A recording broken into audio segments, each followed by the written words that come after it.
वक्त हम मौजूद हैं, बहुत खूबसूरत है ये नारायणपुर। नारायणपुर के बारे में कहा जाता है कि नारायणपुर का इलाका कहा जाता है अबुझमाड़। वो अबुझमाड़ जिसे कहा जाता है कि आज तक कोई बूझ नहीं पाया, उस अबुझमाड़ को बूझने के लिए हम यहाँ पर पहुंचे हुए हैं। उस विकास को समझने के लिए हम यहाँ पर पहुंचे हुए हैं कि संभावनाएं कितनी है इस नारायणपुर में। वो नारायणपुर जो कभी जाना जाता था नक्सलिज्म के नाम से, वो नारायणपुर अब कनेक्टिविटी के नाम से जाना जाता है।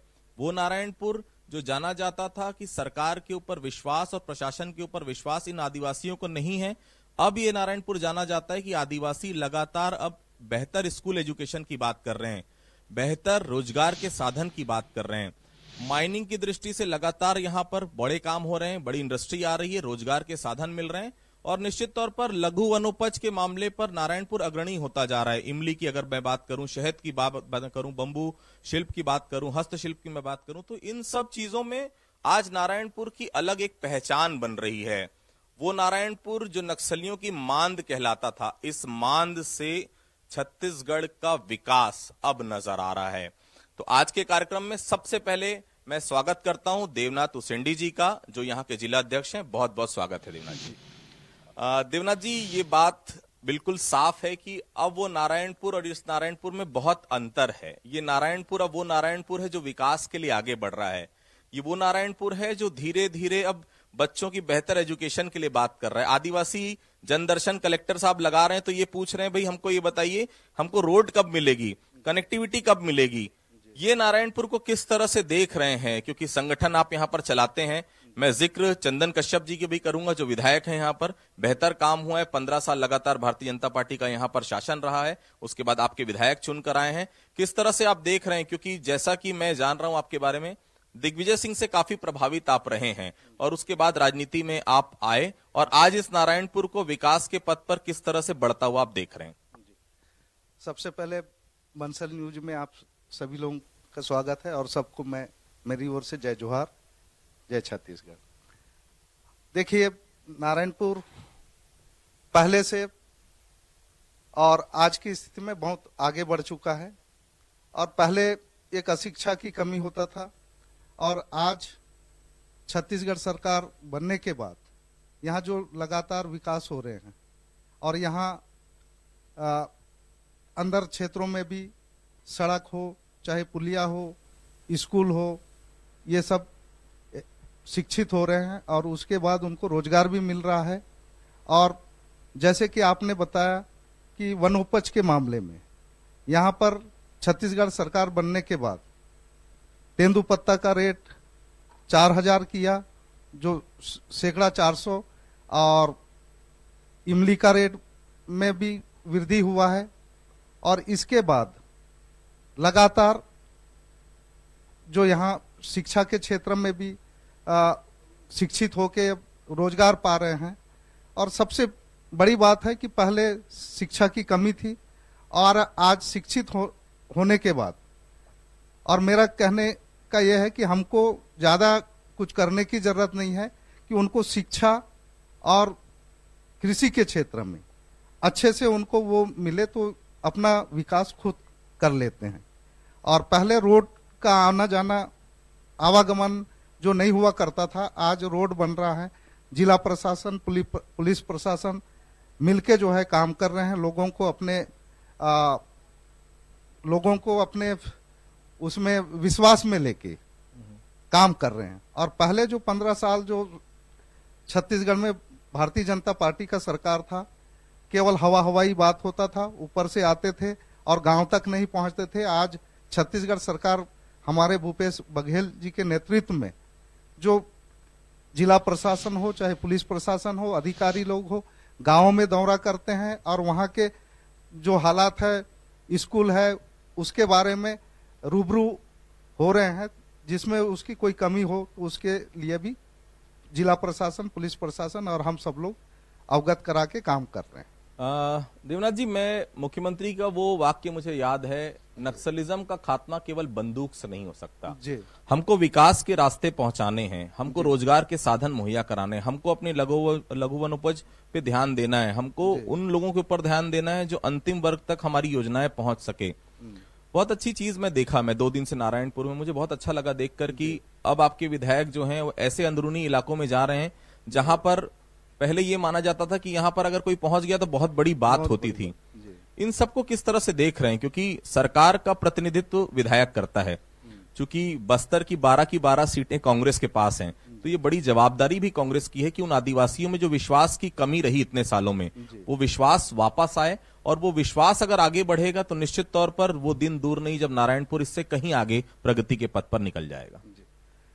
क्या आपकी जैसे बस्तर है, जो नारायणपुर अबूझमाड़ अंदरूनी क्षेत्र में है, और ये यहाँ के लोग बाहर निकले नहीं हैं, और जैसे अधिकारी लोग पहले जाते थे तो इनको देख के डरते भी थे, और पुलिस को तो सबसे ज्यादा, क्योंकि जो 15 साल में जो बीजेपी के सरकार में जो बस्तर या नारायणपुर अबूझमाड़ का जो हाल हुआ उससे ज्यादा भयभीत हैं। और अभी छत्तीसगढ़ सरकार बनने के बाद वही पुलिस उस समय भी था बीजेपी के समय, और वही पुलिस अभी कांग्रेस के सरकार में भी है, लेकिन अभी वो घटनाएं नहीं हो रही है, और गांव के लोग भी पुलिस से एक मित्रता के रूप में लेके उनके विश्वास में काम कर रहे हैं। तो इसलिए हमको अगर अंदरूनी क्षेत्र में काम करना है तो वहां के लोगों को सबसे पहले विश्वास में लेना पड़ेगा, उनकी डर खत्म करना पड़ेगा, तभी ये गांव का विकास हो सकता है। वो नारायणपुर जो कभी फर्जी एनकाउंटर के नाम से जाना जाता था, अब वो नारायणपुर में ये शिकायत मैं पिछले 3 सालों से देख रहा हूँ, वो शिकायत नहीं मिल रही है। ये एक बड़ा कारण है आदिवासियों में एक विश्वास सरकार के प्रति जागने का। क्योंकि देखिए बहुत दिक्कत होती है इस प्रकार की जब घटनाएं होती है, जनप्रतिनिधियों पर सीधे तौर पर बात उठती है, प्रशासन पुलिस अलग जगह है, लेकिन आम आदमी की जवाबदेही अपने विधायक के प्रति होती है। तो क्या जो चीजें चल रही हैं उसको देखकर आपको ये लगता है कि अब आदिवासी जो है वो सरकार के ज्यादा निकट आ रहे हैं?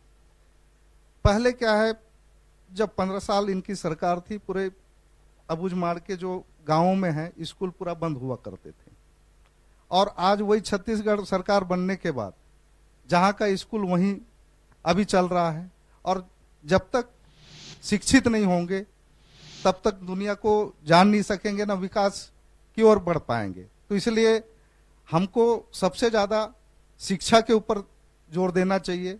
जब शिक्षित होंगे तो अपना आप उन लोग विकास का एक गति पकड़ लेंगे। नारायणपुर के ऐसे बहुत सारे गांव हैं देवनाथ जी जिसका आज तक राजस्व सर्वे नहीं हो पाया। यहाँ के जो कलेक्टर आए हैं निश्चित तौर पर रघुवंशी जी, उन्होंने बहुत काम किया है इस पर।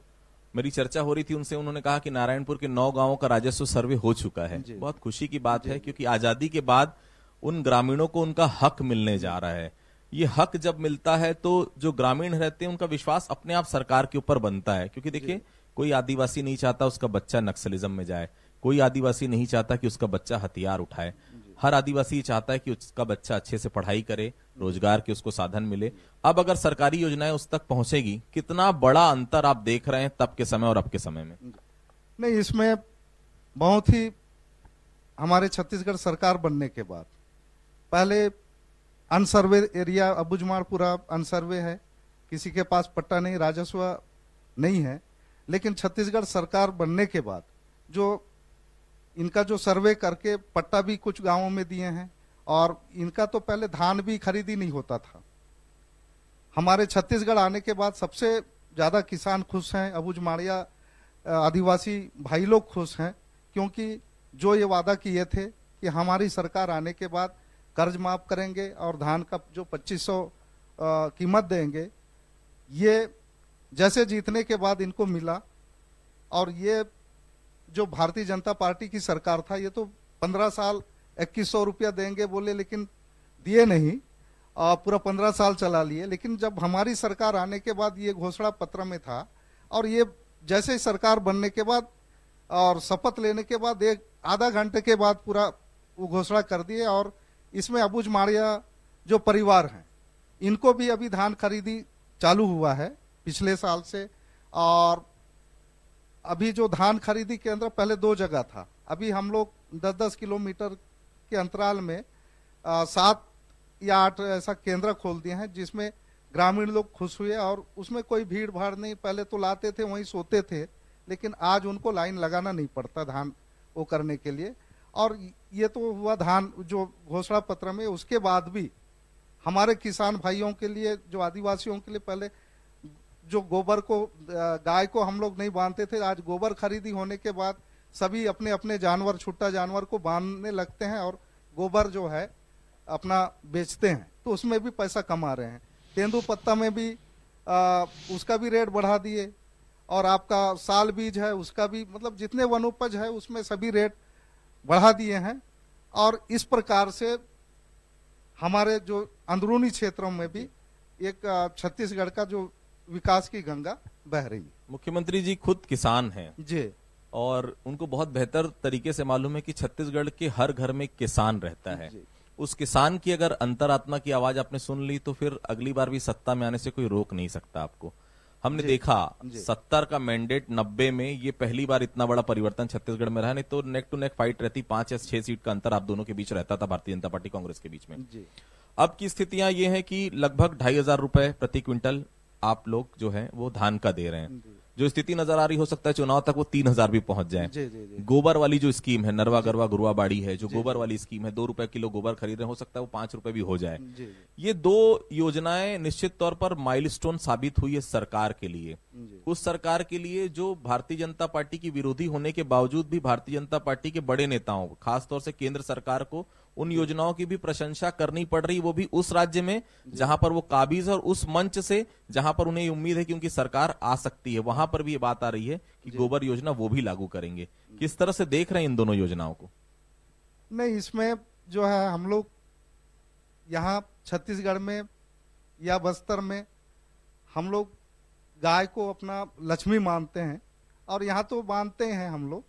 और आज जो है, आज की परिस्थिति में ट्रैक्टर हो गया और कुछ हो गया, तो इसके कारण मतलब गाय का ज्यादा यूज नहीं करते हैं, लेकिन हम लोग यहाँ पर उसको गाय को लक्ष्मी मान के उनकी देखभाल करते हैं और उसका यूज भी करते हैं। और रही बात जो बीजेपी में आज कांग्रेस जो उन लोग जो वो करते थे उसमें तो कर नहीं पाए, और कांग्रेस की सरकार जो है उन लोग गाय को अपनी मां मानते हैं लेकिन बांधते नहीं हैं बीजेपी वाले, और राम की जो बात करते हैं और मानते नहीं हैं। और उसमें हम लोग जो है यहाँ के लोग, छत्तीसगढ़िया और बस्तर के लोग, हम लोग उसको मानते हैं, दिल से मानते हैं, लेकिन उसको बताते नहीं हैं। ये छत्तीसगढ़ में जब से सरकार आई है, आम लोगों का कहना है कि ये छत्तीसगढ़ियों की सरकार है। हरेली त्योहार हमने शुरू किया, तीजा पोरा हमने शुरू किया, कलेक्टर और एसपी और भारतीय जनता पार्टी के भी बड़े नेता अब आपको गेड़ी चढ़ते हुए दिखाई देते हैं। ये बड़ा परिवर्तन है छत्तीसगढ़ के लिए, बहुत बड़ा परिवर्तन है साहब, क्योंकि ये 15 साल में ये जो छत्तीसगढ़ का त्योहार है, ये आपका हरेली हो गया, पोरा हो गया, तीजा हो गया, ये लुप्त हो रहा था। और आज छत्तीसगढ़ में हमको एक वही पुराना चीज, हमको जो यहाँ की संस्कृति है, मांदरी है, और आपका जो आदिवासी दिवस के दिन में भी हमारे आदिवासियों के लिए छुट्टी दे दिए, मतलब हर वर्ग के लिए, सभी वर्ग को लेके अभी उनका जो यहाँ का जो त्योहार है, तीज है, उनको पुनः जागरूक कर रही है, और शासन उसको अपने स्तर पर भी कर रही है, तो ये बहुत अच्छी बात है। चूंकि नारायणपुर में हम इस वक्त बैठे हुए हैं देवनाथ जी, तो मैं देवगुड़ी का बिल्कुल जिक्र करूंगा, मैं घोंटुल का भी जिक्र करूंगा। उसके लिए काफी कुछ प्रयास सरकार ने किया है, और ये वो चीजें जिससे एक आदिवासी सीधे तौर पर जुड़ा हुआ है। क्या नया इस इलाके में किया जा रहा है सरकार की तरफ से इन दोनों चीजों को लेकर? अब यहाँ एक घोटुल जो है, बस्तर में घोटुल एक देवगुड़ी और एक शिक्षा का केंद्र हुआ करता था पहले। और जब मैं छोटा था तब भी मैं जब 8वीं क्लास पढ़ता था तो मेरे घर के सामने घोटुल हुआ करता था, और मैं शाम को घोटुल भी जाता था और उनके साथ रेला पाटा जो गेड़ी है ये नृत्य भी करता था। लेकिन ये कुछ समय के बाद जब शिक्षित होने लगे तो फिर हमारे लोग वो घोटुल को छोड़ दिए, लेकिन जो वहाँ की संस्कृति है वो आज भी हम लोग मानते हैं। चाहे शादी हो, चाहे मरनी हो, चाहे छठी हो, वो गाना जो मतलब गाते हैं, जो हमारा संस्कृति है, और ये बचना चाहिए। और इसी के उद्देश्य से छत्तीसगढ़ के हमारे आदरणीय भूपेश बघेल जी नारायणपुर में आए, एक रात रुके और यहाँ आदिवासियों का मांग मैं था। उस पर भी आ रहा हूँ देवनाथ जी। मैंने जी, जी। पहली बार देखा है कि जी। कोई मुख्यमंत्री नारायणपुर में रुका हो। जी जी जी क्योंकि आज अगर नारायणपुर को हम छोड़ दें तो वैसे भी पूरा बस्तर लगभग सब जगह से नक्सलिज्म पूरी तरह से खत्म धीरे धीरे हो चुका है। जी नारायणपुर अभी भी बहुत सेंसिटिव है। जी उस सेंसिटिव होने के बावजूद भी सुरक्षा की परवाह किए बगैर रात उन्होंने यहाँ गुजारी थी। मैं गवाह हूं क्योंकि उस इवेंट में मैं भी आया था। जी एक विश्वास जगता है आम जनता को भी कि हमारा मुखिया आ रहा है और हमारी जगह पर आकर रह रहा है। बहुत हम लोगों को खुशी हुई साहब, और इस क्षेत्र के लोगों को इतना खुशी मिला कि हमारा इतने सालों के बाद कोई मुख्यमंत्री यहाँ पर आके रुका और हमारे सभी समाज के प्रबुद्ध लोगों से मिला और सभी को मतलब एक एक अपना समाज जो भी मांगे समाज के लोग, चाहे हमारे आदिवासी समाज हो, चाहे कलार समाज हो, चाहे महार समाज हो, चाहे आपका गांधा समाज हो, सभी जितने भी व्यापारी समाज हो, सभी लोगों को अपना अपना जो मांग रखे उसमें दिया। और उसमें सबसे बड़ी खुशी की बात यह हुई कि हमारे जो बस्तरिया आदिवासियों के लिए जो मांग की है कि हमको घोटुल और देवगुड़ी का हर गांव में हमको होना चाहिए। तो 104 पंचायतों में सभी जगह देवगुड़ी और घोटुल बनेगा, ये उन्होंने घोषणा की। ये हमको सभी हमारे नारायणपुर वासियों को बहुत खुशी हुआ। देवनाथ जी, डायरेक्ट कैश ट्रांसफर की बहुत स्कीम सरकार चला रही। सरकार का ये मानना है कि यार जो पैसे जाने वो सीधा जाने चाहिए आदिवासियों की जेब में, छत्तीसगढ़िया की जेब में। 2500 रुपए की जो डिफरेंस की राशि वो भी 4 किश्तों में सीधा उनकी जेब में जा रही है। गोबर का पैसा सीधा उनकी जेब में जा रहा है। जो हम माइनर फॉरेस्ट प्रोड्यूस की बात कर रहे हैं, लघु वनोपज जिसे हम कहते हैं, उसका भी पैसा सीधा उनके खाते में जा रहा है। ये जो डायरेक्ट कैश ट्रांसफर होता है इससे कितना परिवर्तन आता है? क्योंकि एक जब मोबाइल की घंटी बजती है, जहां नेटवर्क नहीं उनको जानकारी मिलती, जहां नेटवर्क है मोबाइल की घंटी बजती, कितनी खुशी मिलती है उस आदिवासी को। इसमें साहब बहुत अच्छी बात है, जहां पर नेटवर्क नहीं है वहां तो घंटी नहीं बजता, लेकिन उनके खाते में जरूर जाता है।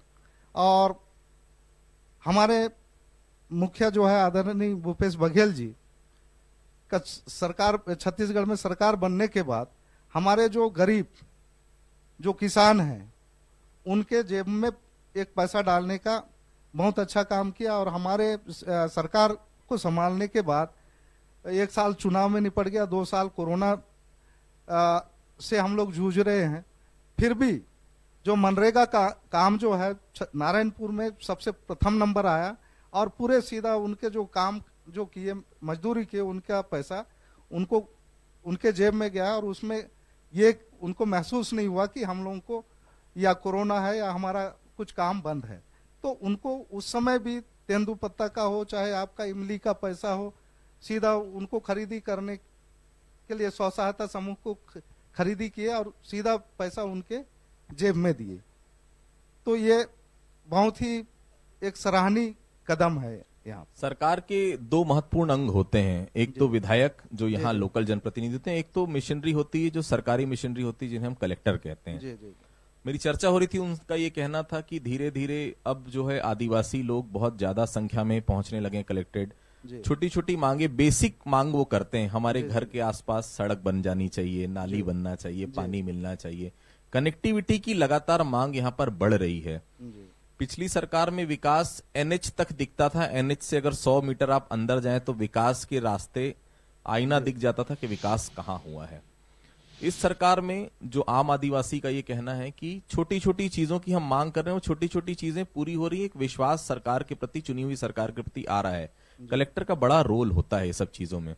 तो क्या दिख रहा है आपको भी नारायणपुर में? क्योंकि अगर आदिवासी आ रहे हैं, अपनी बात रख रहे हैं, उनकी मांग ऑन स्पॉट पूरी हो रही है, तो वो अगर गांव जाकर बता रहे हैं कि भाई सरकार हमारी सुन रही है। क्योंकि देखिए ओरछा के अंतिम कोने से जब कोई आदमी आता है, 2 दिन वो चलता है, तब वो जिला कार्यालय, जिला कलेक्टर के ऑफिस पहुंच पाता है।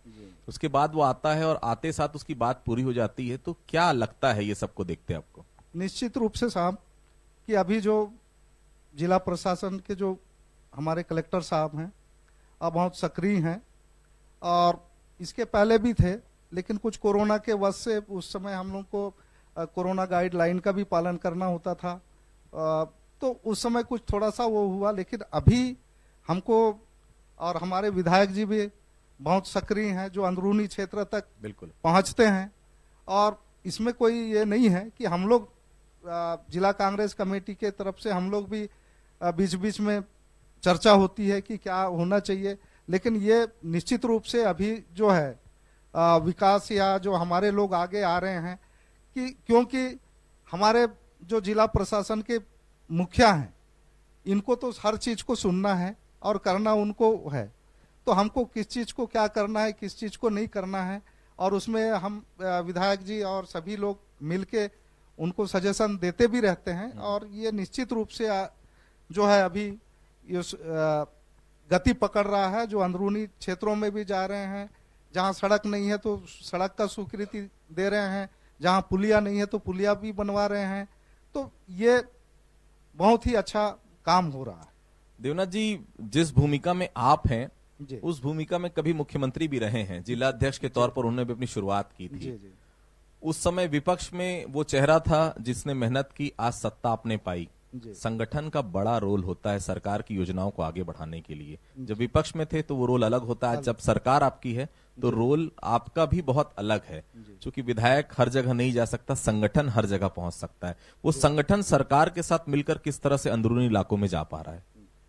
अब मैं धन्यवाद देता हूं साहब कि हमारे आदरणीय सोनिया गांधी जी को, राहुल गांधी जी को और हमारे छत्तीसगढ़ के मुखिया भूपेश बघेल जी को और हमारे प्रभारी मंत्री आदरणीय कवासी लखमा जी को, जो मेरे को एक गांव का आदमी और इतना छोटा आदमी को मेरे को इतना बड़ा पद दे दिए, और मैं बहुत बहुत आभारी हूं।